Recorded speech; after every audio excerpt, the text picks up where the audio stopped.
In the previous lecture we were discussing about the solution of algebraic equations using elimination methods and some of their important features. Before going into the next topic, we will like to work out one example related to what we have discussed in the previous lecture. So, the example is like this: you are given a coefficient matrix A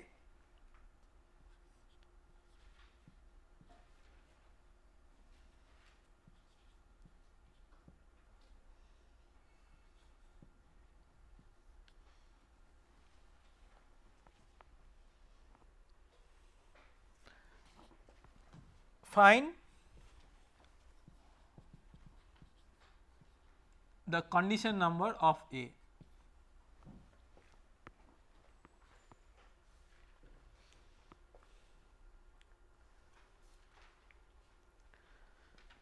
So, if you recall, for the condition number of A we require the norm of A and norm of A inverse. So, we need to calculate what is A inverse. So, if you have A as a collection of 4 numbers, this matrix, then what is A inverse? Adjoint of A by the determinant of A.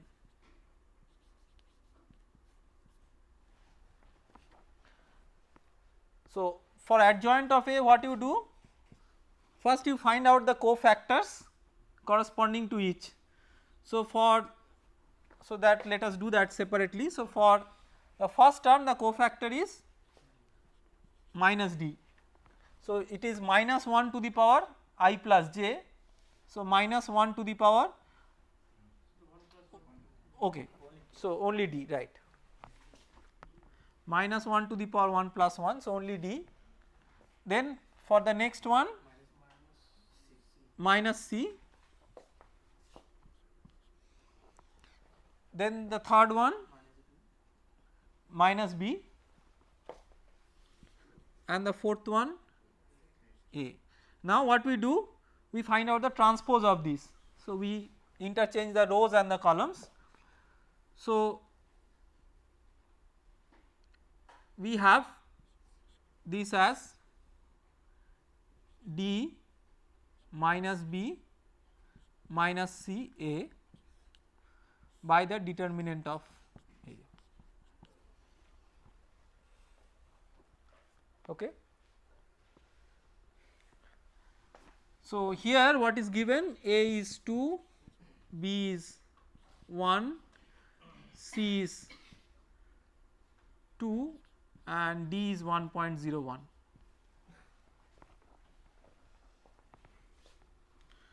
So, A inverse is equal to 1.01, then minus 1, then minus 2, then 2 divided by the determinant of A, that is 0.02.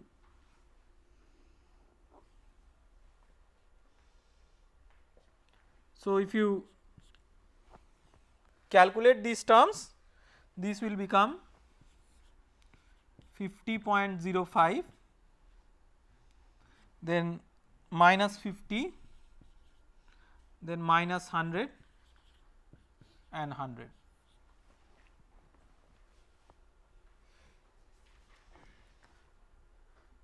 So, for finding out the condition number you can calculate different types of norms, but one can use the infinity norm as one of the standard reference norms that people commonly use. So, the infinity norm for A, what is that? Infinity norm is maximum row sum norm. So, out of the two rows, which row gives the maximum sum of the magnitude of the individual numbers? So, the second row, that is 3.01. Infinity norm for A inverse,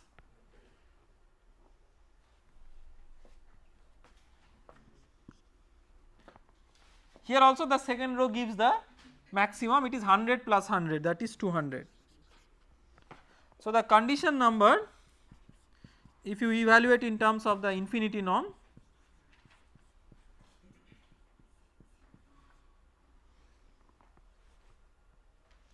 this is 602.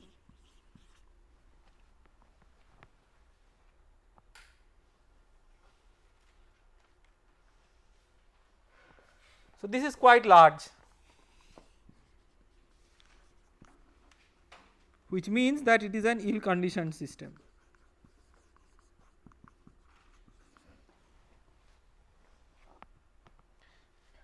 You can figure out the source of this largeness. The source of this largeness is the smallness of the determinant, because it is divided by the determinant, because the determinant is small, A inverse is blown up and therefore its norms are blown up. So smaller the determinant, there is a greater vulnerability of the matrix of becoming more ill conditioned. That is one of the important inferences that we can draw from this particular example.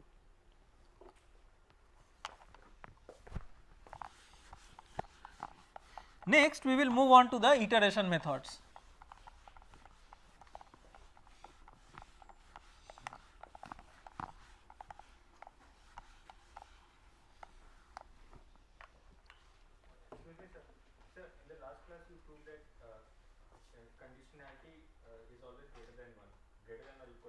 Yes.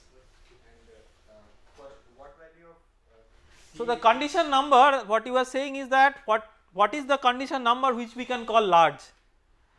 The condition number that we have as the minimum is 1. So if you now see that what you can call as large, it is about 2 orders of magnitude higher than the smallest one that you can consider as large.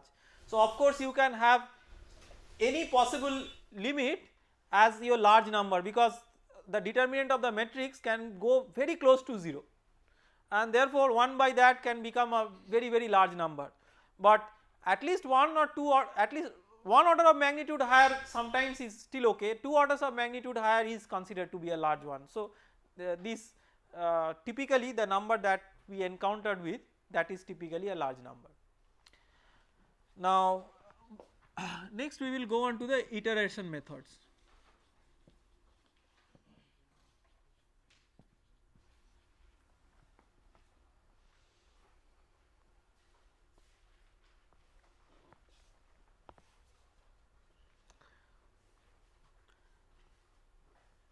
So iteration methods, what is the basic philosophy of the iteration methods? That you start with an initial guess for the solution and iterate on it till you get a final solution which is a converging solution.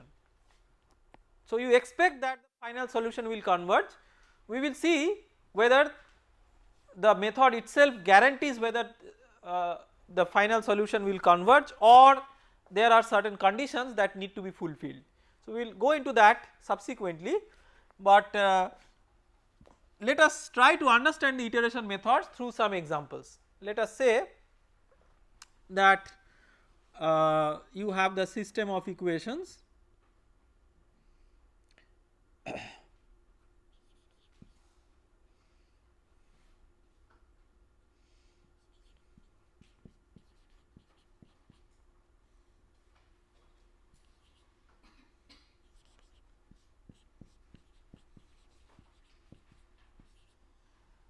let us say we have these two equations.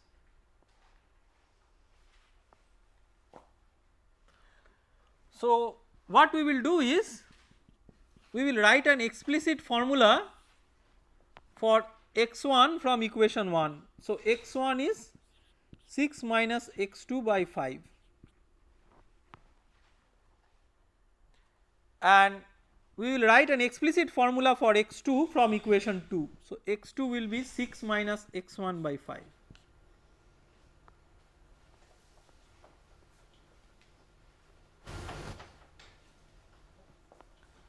Now to begin with, you do not know what is x1 or what is x2. So let us say that you make an initial guess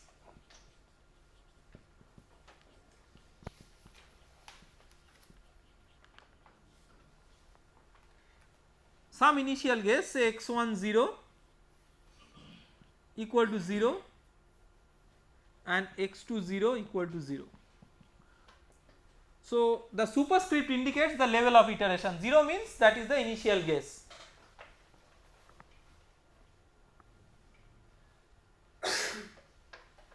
Now you try to update on this initial guess. So what you do, you make some iterative formula based on these equations that you have got from your given system. So let us say that you have x1 k or k plus 1 is equal to 6 minus x2 k by 5,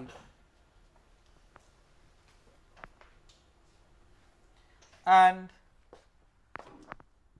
x2 k plus 1 is equal to 6 minus x1 k by 5. If we write the corresponding formula in this way, then this is known as Jacobi's iteration scheme or Jacobi's method.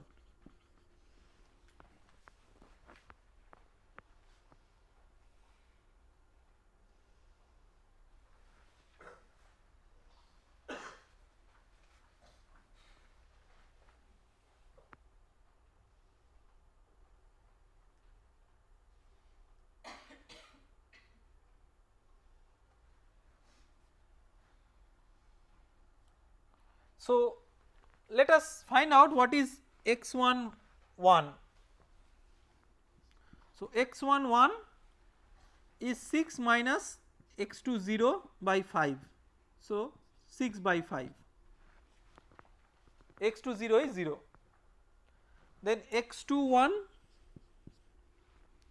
is 6 minus x1 0 by 5, so that is 6 by 5. So that is step 1. Then step 2, x1 2 is equal to 6 minus x2 1 by 5. So 6 minus 6 by 5 by 5.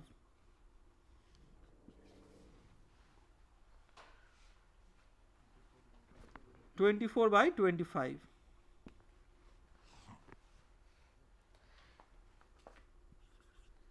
x2 2 is 6 minus x1 1 by 5.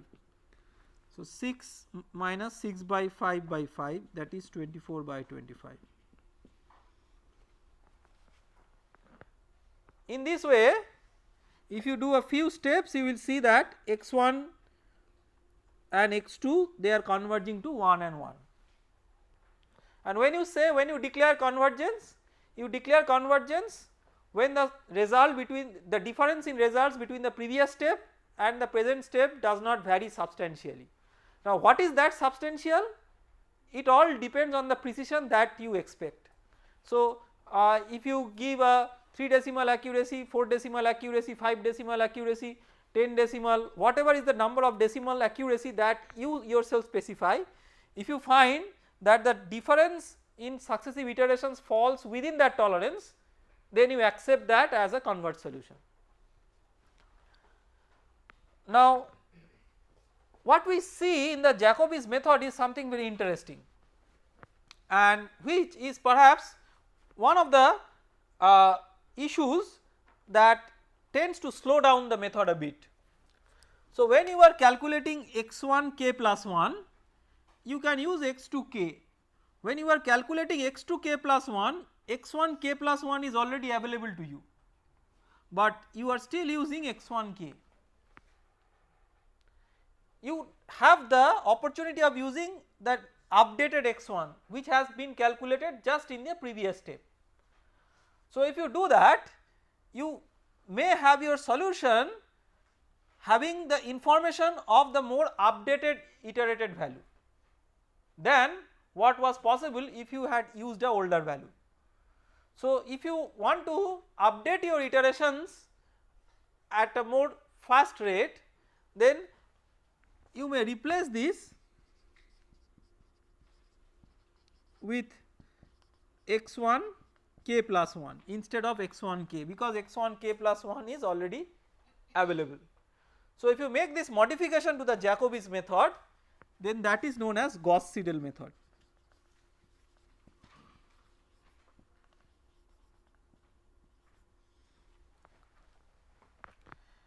So, let us try to use the Gauss Siedel method for this particular example and see that what is the difference that we get. So, x1 1 is equal to 6 minus x2 0 by 5, that is 6 by 5.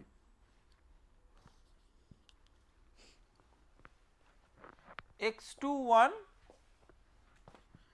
now you are using 6 minus x1 1 by 5. So, 6 minus 6 by 5 by 5.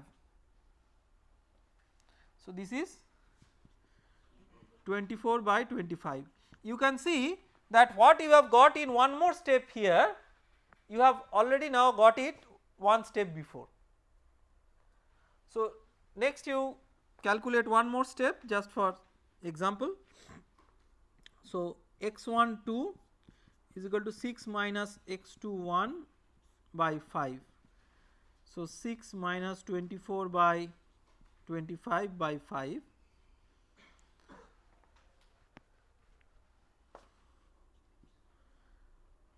So, that is 126 by 125,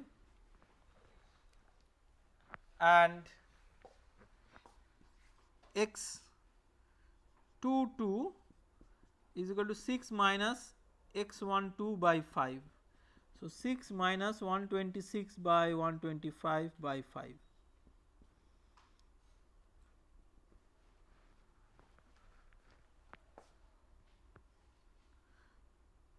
Whatever, it will be a number close to 1.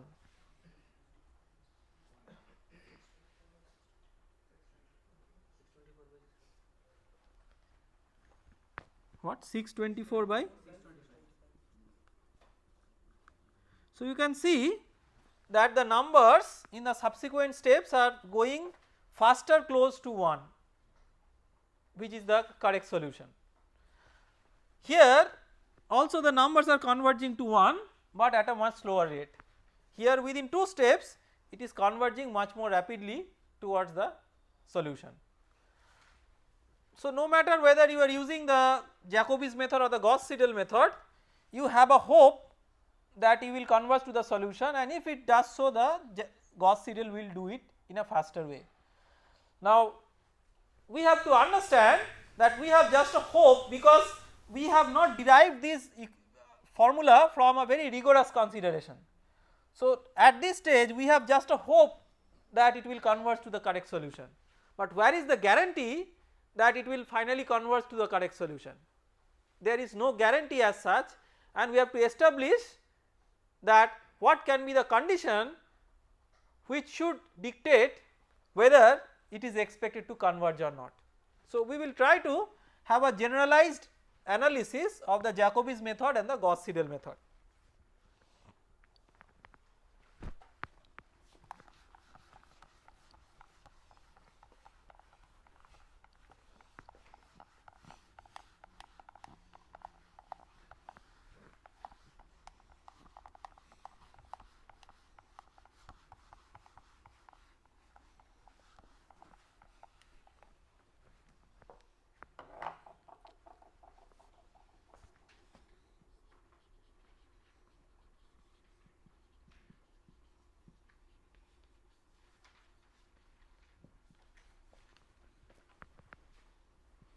So, generalized analysis of the iterative methods.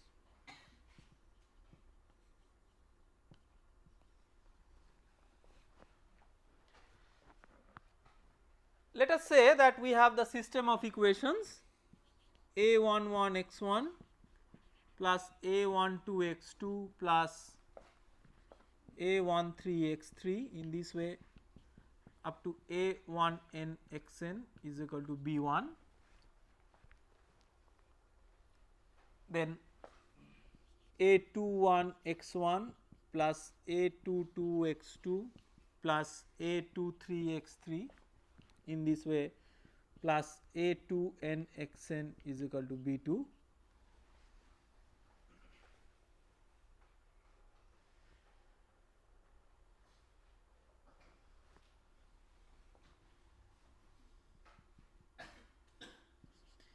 An1 x1 plus An2 x2 plus An3 x3 plus Ann xn is equal to Bn.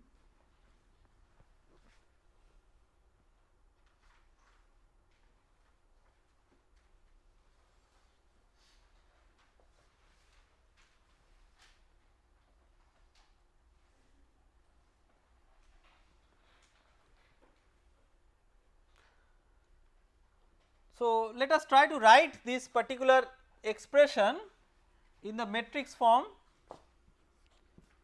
Ax equal to B.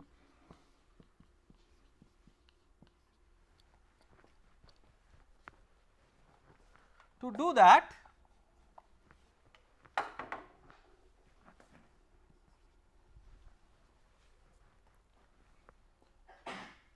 we keep in mind the following iterative formula. So, x1 k plus 1 is equal to B1 minus A12 x2 k minus A13 x3 k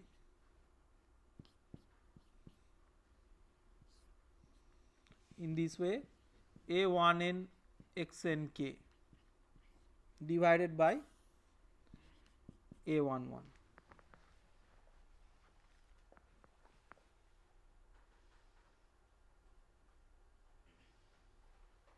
So, you can see that in the formula the diagonal element A11 gets multiplied with the variable that you are interested to solve, and the off diagonal terms are distributed in a certain way. So, in the first step all the off diagonal terms they are there together. Next step, the next step will differ based on whether it is Jacobi's method or Gauss Siedel method. So, let us write the next step by considering one example Jacobi, another example Gauss Siedel. So, Jacobi's method,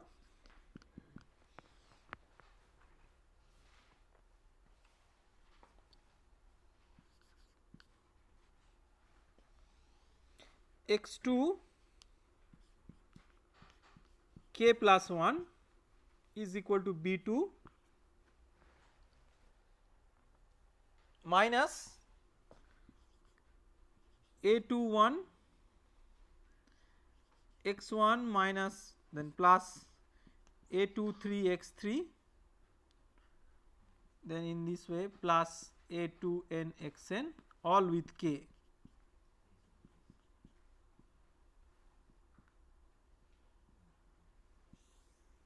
Divided by A22, whereas in the Gauss Siedel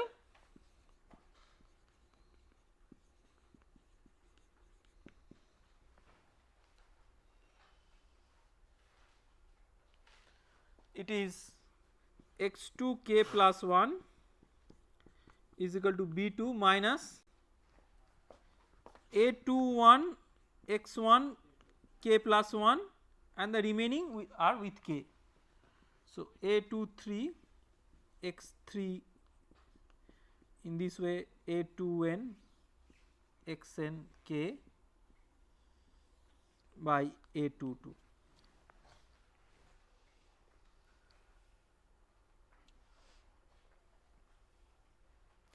Now, the question is that can we write the Jacobi and the Gauss Siedel formula in a generic universal way. So, if you see you can have 3 different types of terms in the most general case in the numerator. One is the right hand side, then the term on one side of the diagonal in the second row, A21 is on one side of the diagonal and A23 A24, these are in the other side of the diagonal, and the diagonal term comes in the denominator. So, if you multiply the diagonal with the variable and take all the terms in one side together, then as if you have now decomposed A as a summation of 3 different matrices L plus D plus U, where L is a lower triangular matrix, D is a diagonal matrix, and U is an upper triangular matrix. Do not confuse it with LU factorization, it is simply addition of 3 different matrices so that the final result is the matrix A. So, what are the contents of L? So, L will have only the lower diagonal terms. So, A21, then A31, A32, then AN1, AN2 in this way, AN n minus 1. This is L.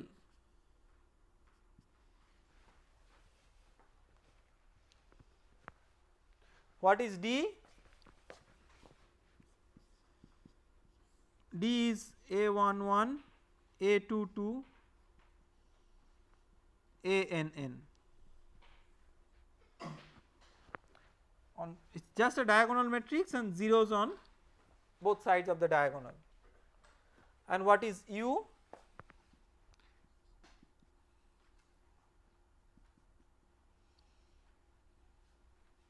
A12, A13 in this way, A1n, then A23 in this way, A2n, and so on.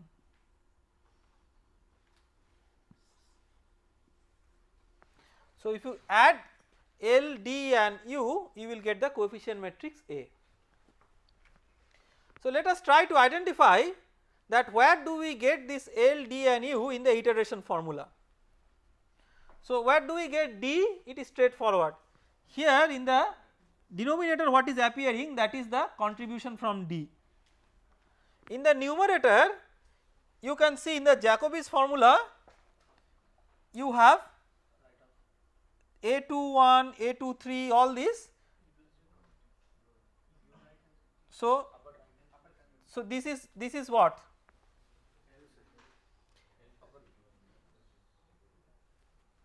So, you have A21 corresponding to lower, A23 these are corresponding to upper. So, you have the lower corresponding to xk and upper also corresponding to xk. In the Gauss Siedel formula you have the lower triangular matrix corresponding to xk plus 1 and the upper triangular matrix corresponding to xk.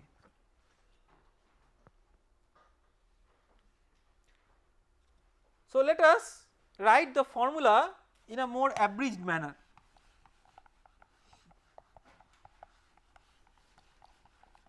So, in place of Ax equal to B, we will write L plus D plus U x equal to B. In the Jacobi's method, you have D x k plus 1, D will go with x k plus 1 and L plus U will go with x k.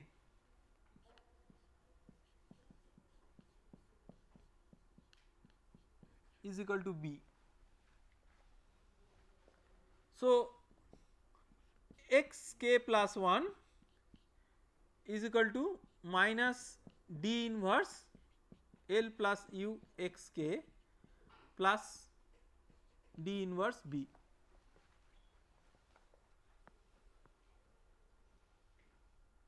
Okay. Remember that the superscripts are the iteration stages. So, these are not powers, just iteration stages. So, this in a short form you can write x k plus 1 is equal to m x k plus c, where m is equal to minus d inverse L plus u and c is equal to d inverse b.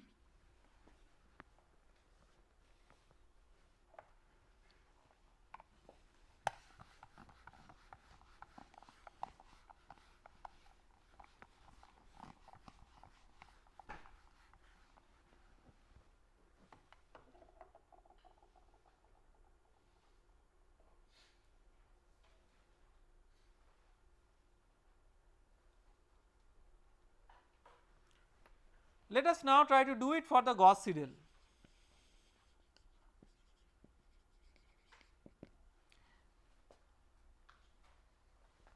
In the Gauss Siedel, D was with x k plus 1, L was also with x k plus 1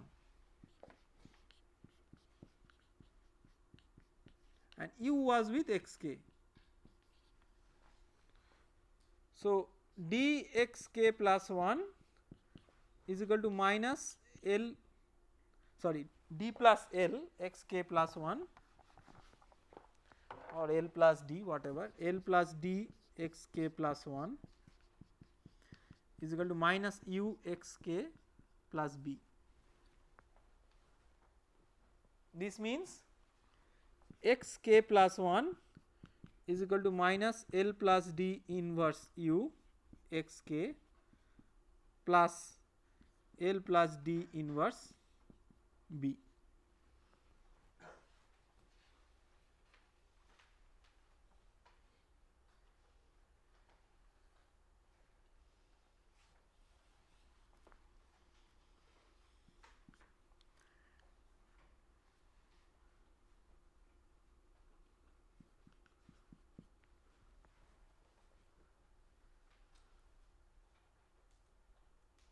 So, x k plus 1 is equal to m x k plus c also corresponds to the form of the Gauss Siedel iteration scheme, where m is minus L plus d inverse u and c is L plus d inverse b.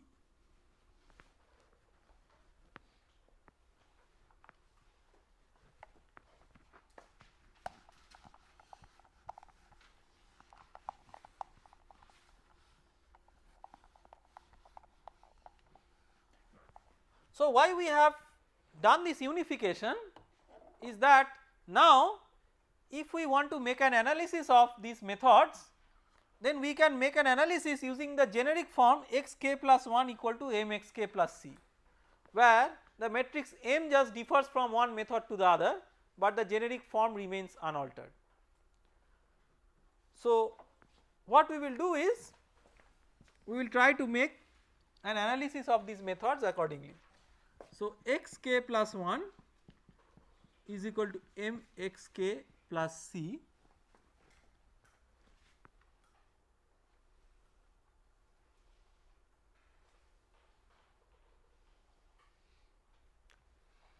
Now, let us say that x star is the actual solution. So, x star is equal to m x star plus c.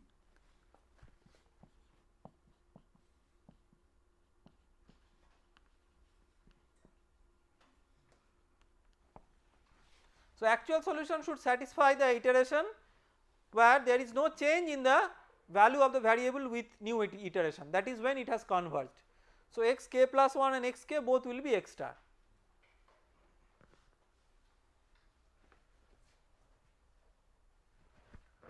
So, if you subtract these two, then x minus x star is equal to m x k minus x star.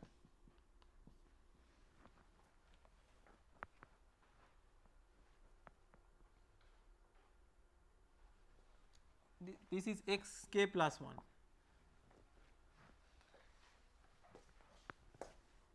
So, this is the error in the k plus 1th step. So, E k plus 1.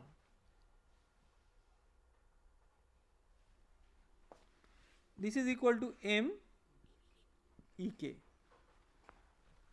where E represents the difference between x at a particular iteration level and the actual solution x.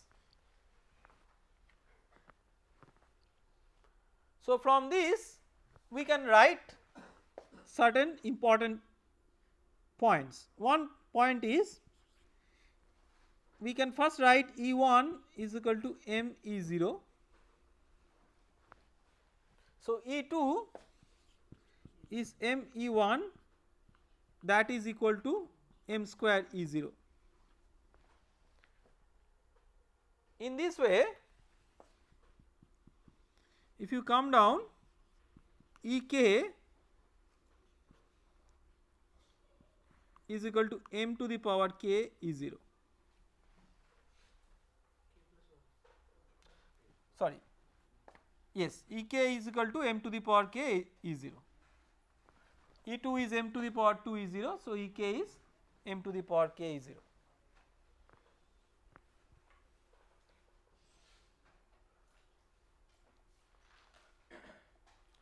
So when do you expect the solution to converge? You expect the solution to converge when in the subsequent steps the error goes down. So you must have error in the kth step, possibly the norm of that, because this is error is a vector, divided by the error in the 0th step, that is to begin with. This ratio must be less than 1. At least if that is not the case, then your error is getting magnified. Whatever was the error because of an initial guess, that gets magnified with iterations, then it is diverging. So this is the requirement for convergence.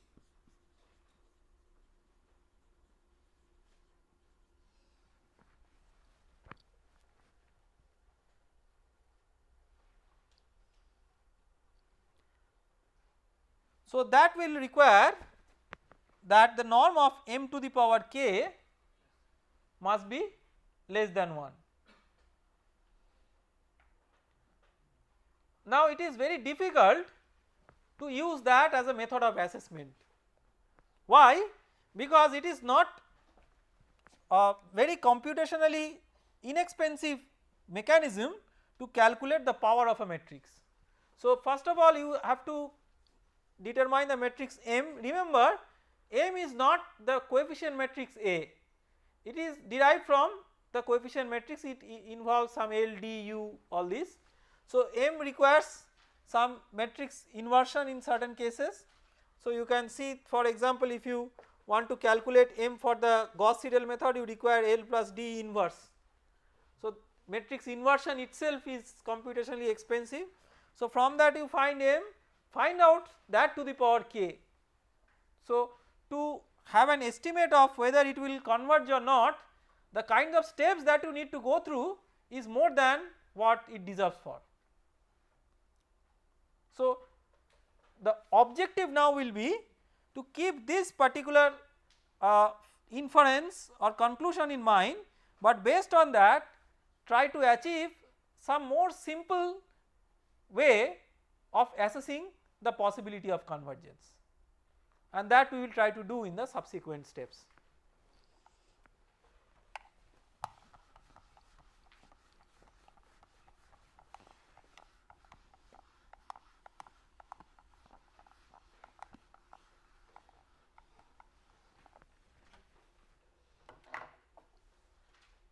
Now we know that power of a matrix may be equivalently expressed in terms of scalars by using the eigenvalues and eigenvectors, and that is what we will try to exploit here. So what we will consider, that let lambda i's be eigenvalues of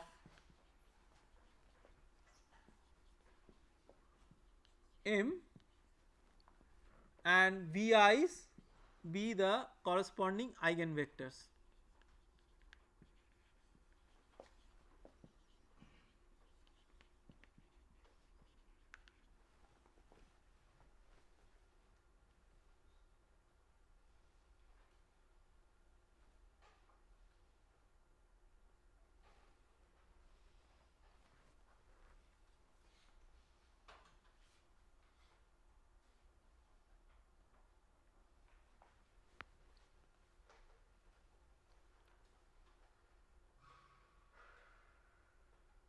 Okay.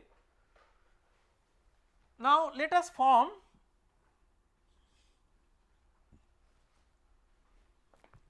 the vector E0 as a linear combination of the eigenvectors corresponding to M. So we can form this as A0 or maybe we use start from subscript 1. So A1 V1 plus A2 V2 plus in this way AN Vn. So we make E0 as a linear combination of the eigenvectors of the matrix M. We can make it in this way by using the coefficients A1, A2 up to An judiciously. So these are according to our particular choice, so that we can write it in this way. While writing it in this way, we are keeping one thing in mind, that the eigenvalues are arranged in a way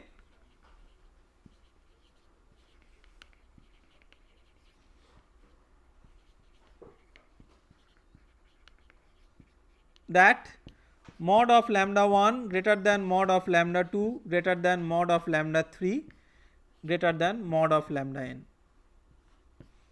So lambda 1 is the eigenvalue with the maximum magnitude.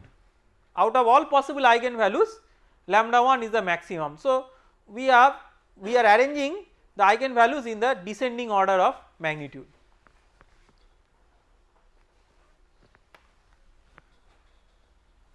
Now M E0 is equal to A1.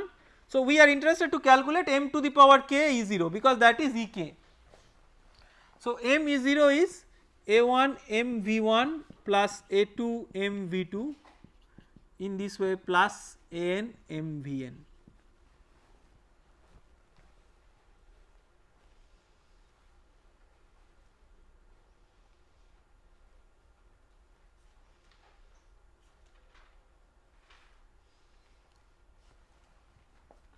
So now because M is an eigenvalue lambda 1 is an eigenvalue of M and V1 is the corresponding eigenvector, we can write M V1 is equal to lambda 1 V1,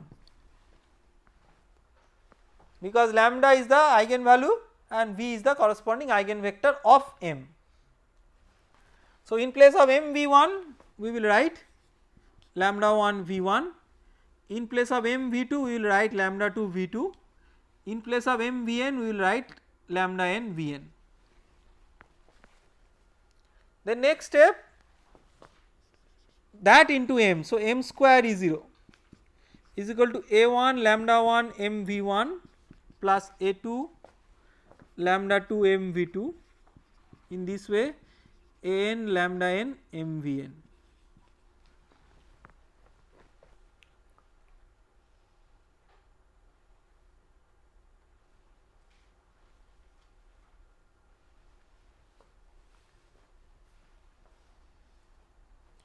Again in place of M V1 we can write lambda 1 V1, in place of M V2 lambda 2 V2 M Vn lambda n Vn. So this becomes A1 lambda 1 square V1 plus A2 lambda 2 square V2, in this way plus An lambda n square Vn.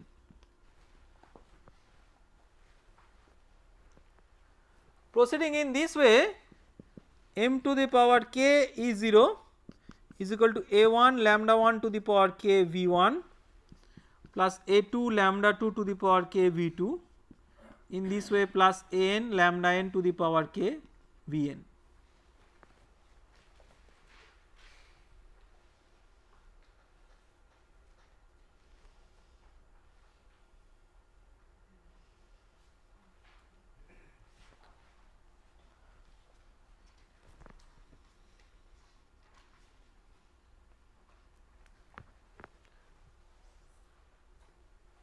Now if we compare M to the power k E0 with E0, as if we are dividing this entire expression with E0 in terms of the norm, of course. So when we make such a division by taking the norms, then what will be the dominant terms? See, lambda 1 is the maximum eigenvalue and you are making it to the power k where k is large. So the first term will be the leading order or the dominant term.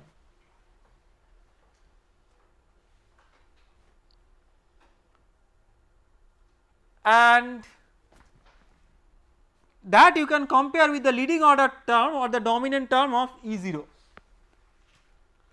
If you do that, you will see that what you require for convergence is that mod of lambda 1 to the power k, that is less than 1.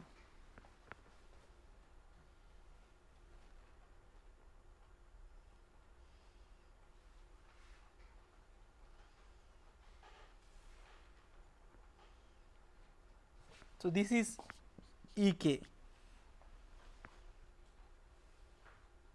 So this is nothing but an estimate of norm of Ek by norm of E0.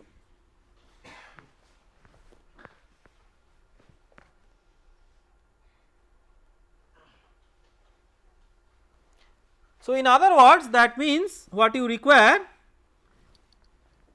is norm of lambda, mod of lambda max, that is less than 1.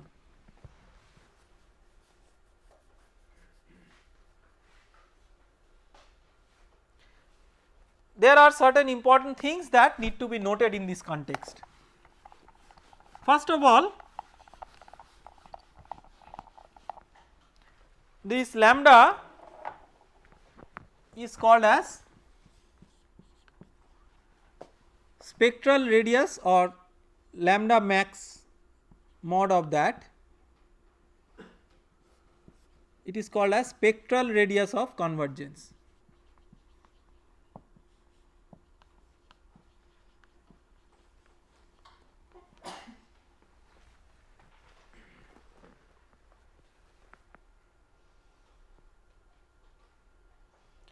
When we say spectral, it implicates a distribution of frequencies, and why it is given such a name is possibly because of the fact that in many physical problems eigenvalues represent natural frequencies of the system. So it has in certain physical problems it has something to do with the frequencies, but in general what does this implicate? It implicates that whatever are the eigenvalues of the matrix M, the maximum of that should be less than 1. So if you are considering to draw a circle with the center at origin and the radius as the magnitude of different eigenvalues, you can draw different circles, and the maximum radius of all these possible circles should be less than 1, because this lambda max mod of that must be less than 1 for convergence.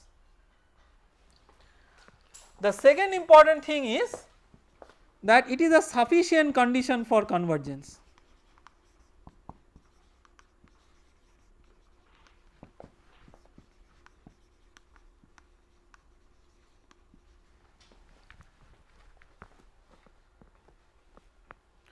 But it is not a necessary condition for convergence, we have to remember this.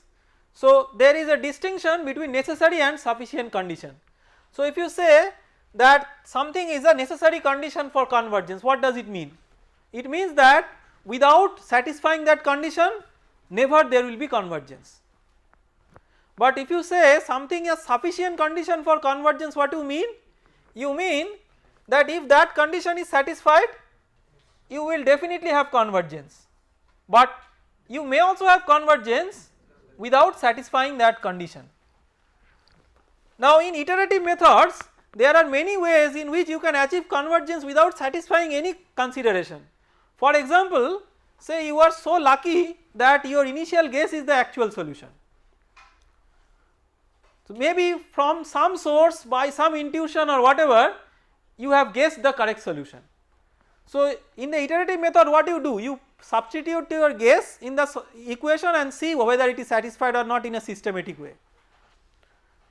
So if you have the guess as the actual solution and put that in the solution, obviously put that in the equation, obviously equation will be satisfied. So in one step you will get convergence without going through all these rigors. So that means you can, at least we have identified one limiting case in which you can have convergence without bothering for these types of conditions or constraints. So that is why we say that it is a sufficient condition. So we have to be very careful about using these terms necessary and sufficient condition for convergence. Let us maybe take one simple example, common life example to understand this. So let us say that, let us make a statement that somebody, if he or she wants to become a very famous singer, should be very strong in classical music. So if we say that this is a sufficient condition, it can be accepted, that if somebody is very good in classical music, definitely he or she will be a very good singer maybe. On the other hand, if we say that it is a necessary condition for becoming a very well established singer, that is not true. A well known example is Kishore Kumar. So what we can say is that you can still become a very prolific singer without going through the roots of the classical music. So that is not a necessary condition, but having a very strong base in classical music may be a sufficient condition. Okay. So we have to be very careful and particular about the terminology here, use of the terminology sufficient condition for convergence but not necessary condition for convergence. The next terminology that we will try to understand now is called as the rate of convergence.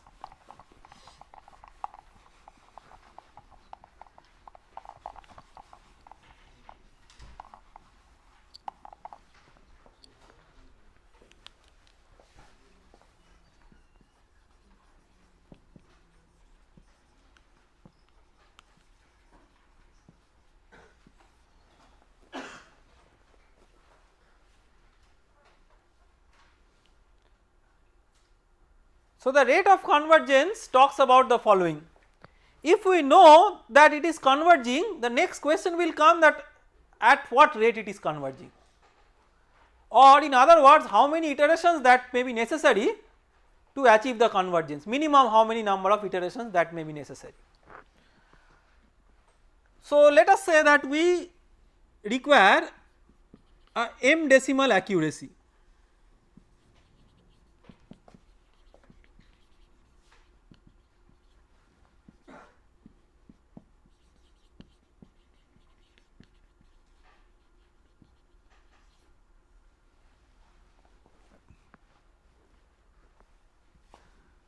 Then what we can say? Then we can say that in terms of order of magnitude this is less than 10 to the power minus m.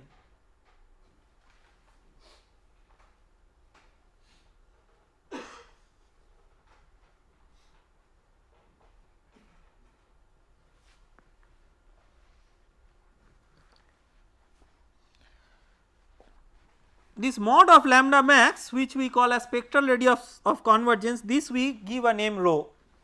So we say that this means that this is essentially mod of lambda max to the power k. So rho to the power k less than 10 to the power minus m, where rho is nothing but mod of lambda max, that is the spectral radius of convergence, we give it a name rho. So if we take the log of both sides with respect to the base 10, then k log 10 with base rho is less than minus m.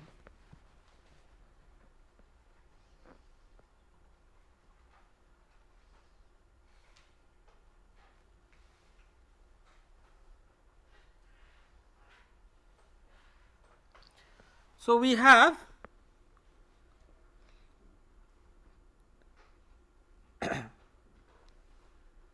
m greater than k log 10 1 by rho, sorry, less than, right.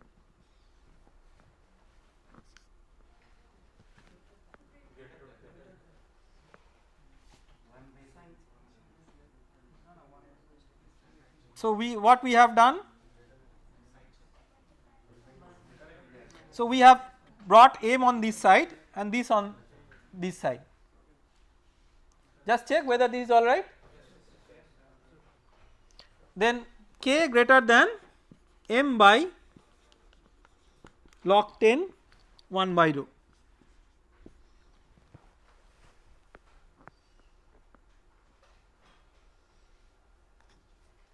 So, this log 1 by rho with respect to base 10, this we call as R or rate of convergence.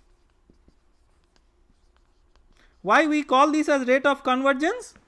We call this as a rate of convergence because you can see k is the number of steps necessary.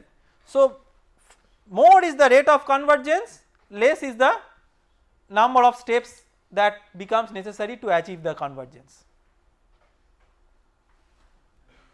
Okay.